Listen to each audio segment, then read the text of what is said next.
खुदा के वर्शिप करी, आराधना करी। और सच में खुदा हमारे बीच में है परमेश्वर के वादे के मुताबिक। और अब ये समय होगा जब हम कलाम में चलेंगे और खुदा से सीखेंगे कि परमेश्वर आज का कलाम हमें क्या बताना चाहता है और हमें क्या सिखाना चाहता है। तो आज का जो वचन मैंने आपके लिए लिया है वो इफिसियों की पत्री से लिया है। और इफिसियों की पत्री में एक वचन हम जब पढ़ते हैं तो वो वचन हमें कुछ इस प्रकार से बात करता है। इफिसियों की पत्री अध्याय 5 और उसके 14 वचन को मैं आपके सामने पढ़ने जा रहा हूँ। लिखा है, इस कारण वो कहता है, हे सोने वाले जाग और मुर्दों में से जी उठ, तो मसीह की ज्योति तुझ पर चमकेगी। हे सोने वाले जाग और मुर्दों में से जी उठ, तो मसीह की ज्योति तुझ पर चमकेगी। तो मुर्दे कौन है? प्रेरित पौल है, इफिसी की कलीसियाओं को ये संदेश दे रहा है। और थोड़ा सा बैकग्राउंड आपको बताना चाहूँगा। कलीसिया का स्थापना है, लोग कलीसिया में जुड़ गए हैं, लेकिन आज भी वो उन कामों को कर रहे हैं जिन कामों को करने से हम परमेश्वर की निगाहों में मर जाते हैं। वो लोग जो गुनाहों में हैं, बुराई में हैं, वो परमेश्वर की निगाहों में जिंदा नहीं है मेरे अजीजों। वो मुर्दे के समान है। वो सिर्फ संसार में आए हैं और समय काट रहे हैं और चले जाते हैं। लेकिन अगर जो प्रभु में है वो प्रभु के कामों को करता है, परमेश्वर में जागृत हो जाता है। यहाँ जब प्रेरित पौल कहता है जाग और मुर्दों में से जी उठ, तो इसका मतलब है कि कहीं ना कोई सो रहा है या कोई मुर्दा है और प्रेरित पौल उसे जागने के विषय बात कर रहा है। और फिर कहता है तो मसीह की ज्योति तुझ पे चमकेगी। हम जानते हैं मसीह इस संसार में जगत की ज्योति बन के आया और फिर उसने हमें ज्योति की संतान ठहराया। जब ये 5वां चैप्टर हम पढ़ रहे हैं तो देखिए उसकी स्टार्टिंग में लिखा हुआ है, बाइबल में किंग वर्जन में तो लिखा हुआ है कि ज्योति की संतान बनो। तो प्रेरित पौल ये किन को कह रहा है? ये कोई साधारण लोग नहीं है, वो है जिन्होंने यीशु को अपना उद्धारकर्ता, अपना प्रभु कबूल किया है, लेकिन उनके काम ऐसे हैं कि वो आज भी मुर्दे के समान है। और प्रेरित पौल उन्हें आग्रह कर रहा है कि हे सोने वाले जाग, तो मुर्दों में से जाग, तो मसीह की ज्योति तेरे जीवन में चमकेगी। परमेश्वर में रहने के बाद भी अगर हम अंधकार में है और हमारे जीवन में कोई परिवर्तन नहीं आ रहा तो मुर्दे के समान है। बाइबल से हम देख लेते हैं कि हम मरे हुए कब होते हैं। परमेश्वर की निगाहों में हम मरे हुए कब होते हैं। इसको भी मैं इफिसियों की कलीसिया के में जो लेटर लिखा है उसमें मैं आपको बताना चाहूंगा। इफिसियों के अध्याय अगर 2 में देखें तो वहां पर 2 अध्याय की शुरुआत में लिखा हुआ है, मृत्यु से जीवन की ओर। मरा हुआ व्यक्ति जीवन की ओर जा रहा है और उसके विषय में लिखा है कि वो कैसे गया, मरे हुए में से वो जीवन की ओर कैसे बढ़ा। उसके विषय में लिखा है, उसने तुम्हें भी जिलाया जो अपने अपराधों और पापों के कारण मरे हुए थे। हालेलुया। तो कलाम हमें कब बता रहा है कब मरे हुए होते हैं? जब हम पाप और अपराध में होते हैं, हम मरे हुए होते हैं। और हमें जिलाया किसने? परमेश्वर ने, है ना, क्योंकि उसने पापों को अपने ऊपर लिया और एक नया जीवन दिया और ज्योति की संतान ठहराया। अब सवाल यह है कि आज भी अगर हम पाप और अपराध कर रहे हैं तो क्या हम जीवित हैं? हम कह सकते हैं हम जीवित हैं?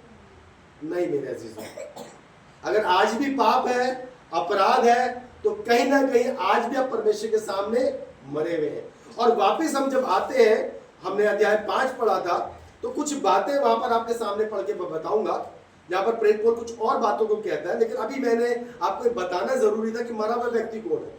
जो पाप में, अपराध में है, वो मरा हुआ है और यीशु ने उसे मृत्यु से जीवन की ओर लेके गया, है ना। अभी तो हमने ईस्टर बनाया है, वो मरा और तीसरे दिन मुर्दों में से जी उठा। जीवित परमेश्वर है।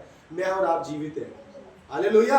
हम और आप जीवित हैं, लेकिन अपने कामों को जो परमेश्वर के विरोध में होते हैं, उसकी इच्छा में नहीं होते, तो कहीं ना कहीं हम फिर मर जाते हैं परमेश्वर में। आत्मिक जीवन हमारा मर जाता है। तो यहाँ पर क्या कहता है 5वें अध्याय में, इसलिए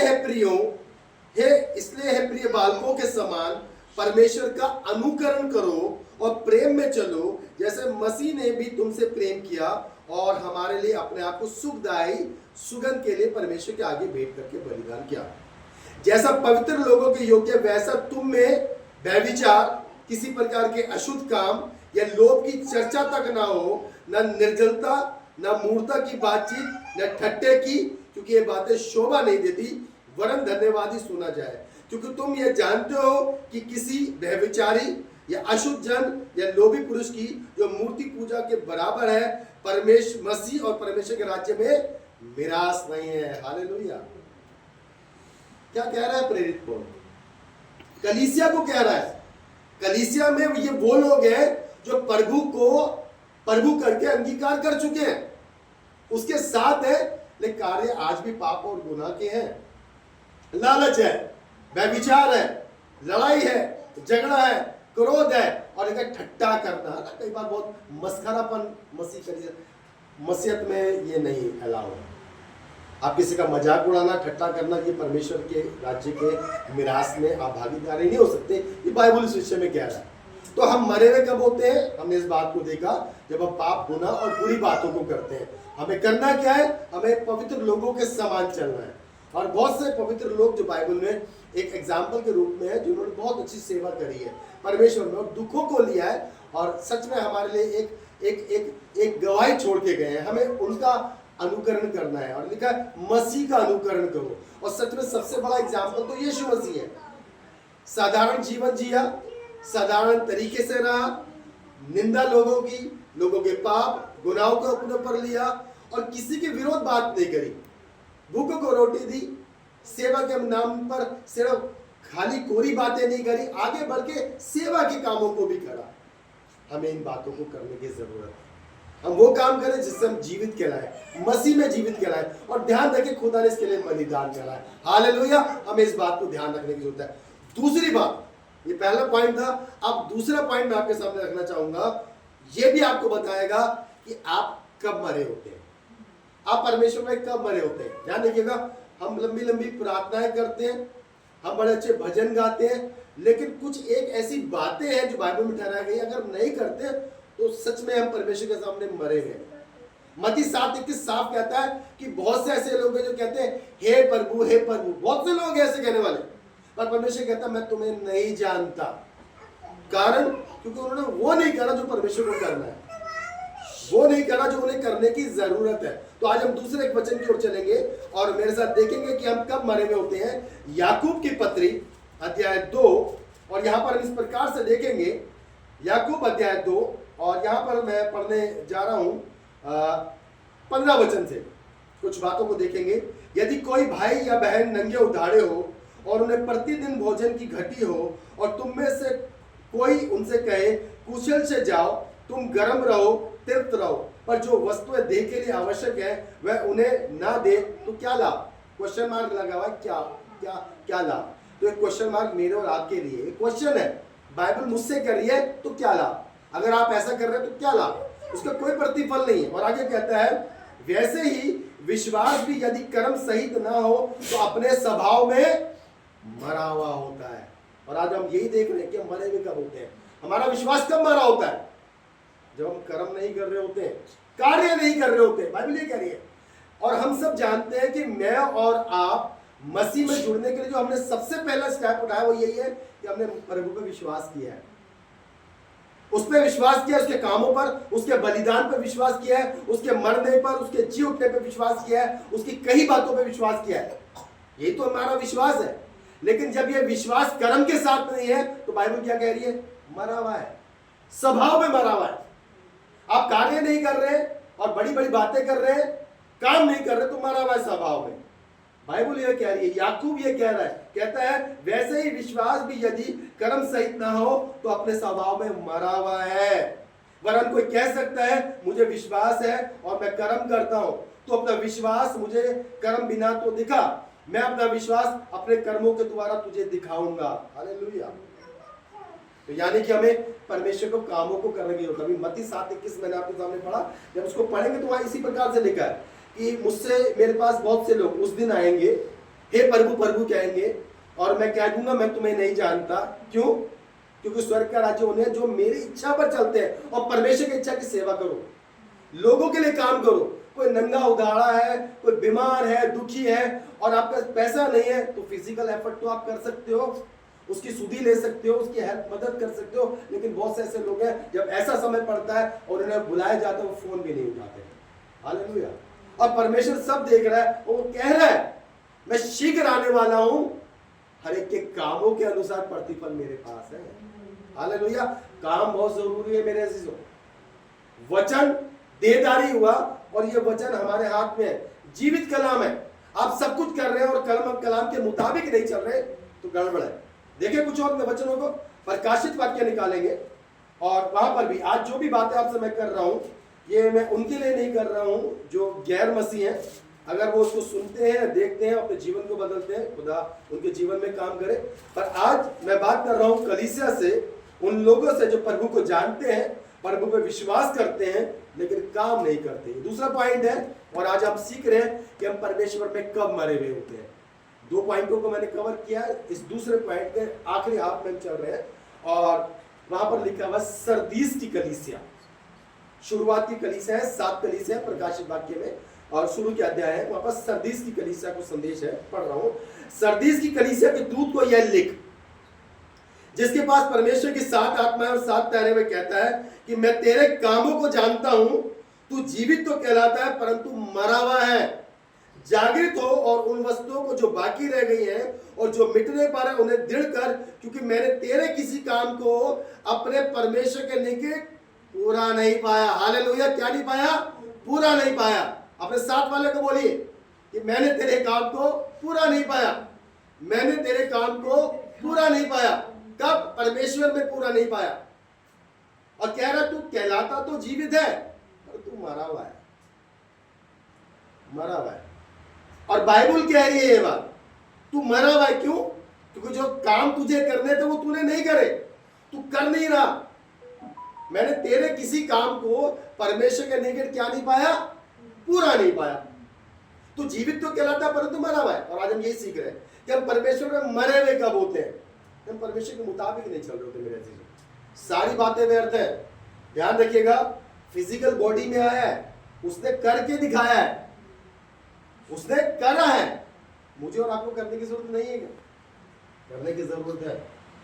बहुत से लोग हैं बंद कमरों में प्रार्थना करते हैं और बहुत काम करते हैं, अच्छी बात है, करना चाहिए, लेकिन ये व्यर्थ नहीं है कि ये बुलाहट है परमेश्वर की। परमेश्वर ने कहा कि तुमने मुझे नहीं चुना, मैंने तुम्हें चुना है और नियुक्त करा है कि जाओ फल लेके आओ और तुम्हारा फल भी बने रहे। यूहन्ना 15:16 पढ़ लीजिए, लिखा हुआ वहां पर कि मैंने तुम्हें चुना है। आप में से हर एक व्यक्ति मैं परमेश्वर के चुनाव के कारण आज यहां पर है। और कलाम ये कह रहा है मैंने तुम्हें नियुक्त करा है। नियुक्त किया जाता है किसी काम के लिए। एक सिक्योरिटी गार्ड को एटीएम के बाहर खड़ा किया गया, उसे नियुक्त किया गया है कि ध्यान रखना है बैंक का, अगर वो सो रहा तो क्या होगा? चोरी हो जाएगी। हालेलुया। आप समझ रहे? आपको बोला गया है कि मैंने नियुक्त करा है कि जाकर फल लाओ, तुम्हारा फल बना रहे, और आप काम ही नहीं कर रहे उस काम को। इसलिए परमेश्वर कह रहा है सरदीस की कलीसिया को, और एक कलीसिया का नाम संदेश है, तू जीवित तो कहलाता है पर मरा हुआ है। जागृत हो और उन कामों को जो बाकी रह गए हैं, जो मिटने पर है, उन्हें दृढ़ कर, क्योंकि मैंने तेरे किसी काम को अपने परमेश्वर के निकट पूरा नहीं पाया। इंपॉर्टेंट बात। इसलिए स्मरण कर कि तूने कैसी शिक्षा प्राप्त की और सुनी और उसमें बना रहे और मन फिरा। यदि तू जागृत ना होगा तो मैं चोर के समान आ जाऊंगा और तू कदापि ना जान सकेगा मैं किस घड़ी तुझ पर आ पड़ा। हालेलुया। सबसे बड़ी बात कहता है वो, इसलिए स्मरण कर कि तूने कैसी शिक्षा प्राप्त करी। हम रोज यूट्यूब पर हो या चर्च में हो, मीटिंग में हो, संगति में हो, यही तो शिक्षा सीखते हैं। पास्टर कोई गप्पे थोड़ी मार रहा होता, कोई प्रचारक इधर उधर की कहानियां नहीं सुना रहा होता, वो तो बाइबल की ही बातें कर रहा होता है। ये उसके अपने विचार नहीं है, परमेश्वर की आत्मा से इंस्पायर होकर, उससे भरकर वो कलाम की बातें आपको बताता और आपको सिखाता है। और आप कहें कि हमें से पर्सनल लेना है, मैं कहता हूं हाँ, आप पर्सनल लीजिए। वचन आपसे ही बात कर रहा है, वचन आपसे ही बात कर रहा है, वचन आपसे ही बात कर रहा है, वचन मेरे से बात कर रहा है। कई बात कहते हैं कि पास्टर लोग ऐसे बात कर रहे हैं, मुझे ही सुना रहे। हाँ, आप ही को सुना रहे हैं, उसका काम है, वो बता रहा है कि आपको बदलना है। क्योंकि तू जीवित तो कहलाता है लेकिन तू मरा हुआ है, तू परमेश्वर के उन कामों को नहीं कर रहा। कह रहा है इसलिए स्मरण कर तूने कैसी शिक्षा प्राप्त करी सुनी और उसमें बना रहे और मन फिरा। हालेलुया। हमने शुरुआत करी थी कहां से? इफिसियों की कलीसिया से। कलीसिया है, प्रभु को जान चुके हैं, बुराइयों में है, अपराधों में है, पाप में है, परमेश्वर को भी जानते हैं, उसके उद्धार उसकी क्षमा के विषय उनको ज्ञान है, लेकिन फिर भी संसार की बातों में लगे हैं। तो कलाम आज की शाम मुझको और आपको बताना चाहता है कि भैया हम जीवित हैं, हम जीवित हैं। ये जीवित कलाम है, मरने की बात नहीं चल रही। और परमेश्वर ने अपने बलिदान के द्वारा तीसरे दिन मुर्दों में से जिलाकर हमें भी वो जीवित आशा दी है कि तुम भी जीवित रहोगे। मैं जीवित हूं, तुम भी जीवित रहने वाले हो। हालेलुया। तो फिर हम वो काम, बेजा काम क्यों करें जिसमें हम परमेश्वर की निगाहों में मर जाए। मेरे अजीजों, हमें हर एक वो काम करने की जरूरत है जिससे हमारा प्रभु, हमारा उद्धार करता प्रसन्न हो और स्वर्ग से आशीष और बरकतें हमें दे। हमें तो यही तो लेना है। हम कहे खुदा मैं जीवित हूँ, है ना। सैमुअल सो रहा है, प्रभु रात को मंदिर में उसे आवाज मार रहा है ना। अगर सैमुअल सोता रहता तो क्या वो नबी ठहरता और क्या इजराइल के बड़े बड़े अद्भुत कामों को करता, है ना। बच्चा ही था, लेकिन वहां एक बड़ा था, उसने बताया कि भाई अब वो तो बहुत, प्रभु बता क्या काम है, मैं हूं, मैं हाजिर हूं। खुदा ने उसे काम बताया, सैमुअल ने इन कामों को करा और अद्भुत अद्भुत काम इजराइल के लिए करे। हालेलुया। मेरे अजीजों, खुदा आज आपके बीच में भी बड़े अद्भुत कामों को करने वाला है। और हम लोग बहुत अच्छी कलीसिया हैं, हम परमेश्वर की आत्मा और सच्चाई से आराधना करते हैं। मैं सिस्टर सुनीता से बात कर रहा था और मैं देख रहा था कि लगातार संगति करवा रही है चर्च के अंदर, बड़े अच्छे अच्छे कामों को देख रहे। सच में खुदा ऐसे ही आराधकों को ढूंढ रहा है, लेकिन काम अधूरा न रह जाए, है ना। आराधना, प्रार्थना और वचन, है ना, तीनों मिलके तो काम करते हैं। पिता, पुत्र, पवित्र आत्मा, तो तीन चीजें मिलके अद्भुत काम करती है। और मैं चाहता हूं खुदा का ये कलाम हमारे जीवन में अद्भुत कामों को लेके आए। हम खुदा की तरह से बुलाए गए हैं, उसकी बुलाहट है और उसने हमें नियुक्त करा है। हमें लोगों के जीवन में जाके फल के काम करने हैं, अद्भुत कामों को करना है, भलाई अच्छाई सारे कामों को करना है। हमने बहुत सी बातों को आज सीखा है जो वचनों के द्वारा मैंने आपके सामने रखी है। और मैं प्रार्थना करता हूँ परमेश्वर आज इस शाम में कि खुदा इस जीवित वचन के द्वारा आपको खूब आशीष बरकत दे। एक छोटी सी प्रार्थना आपके लिए करूंगा। हे परमपिता परमेश्वर, धन्यवाद करते हैं तेरे सुंदर वचनों के लिए, तेरे जीवित वचन के लिए पिता परमेश्वर। हाँ खुदा, हम कई बार संसार के कामों में पिता परमेश्वर मुर्दा समान होते हैं पिता। हाँ खुदा, लेकिन आज तेरे वचन ने हमें झंझोड़ा है और हमें जगाया है और हमें बताया है कि तू मुर्दा नहीं है, तू जीवित है मसीह में। तो जागृत हो और मसीह के काम कर। खुदा, हम अहद करते हैं, हम वादा करते हैं खुदा, तेरे वचन के मुताबिक काम करेंगे। और तुझसे रिक्वेस्ट करते हैं, तुझसे आग्रह करते हैं, हमारे शरीर, हमारी आत्मा, हमारे हड्डी मांस पर तेरी पाक रूह का कब्जा हो, ताकि ये वचन हमारे जीवन में 100 गुना फल लेके आए और कोई शैतान इसे चुरा ना सके। यीशु के नाम में मांगते हैं, आमीन आमीन। Praise the Lord. तो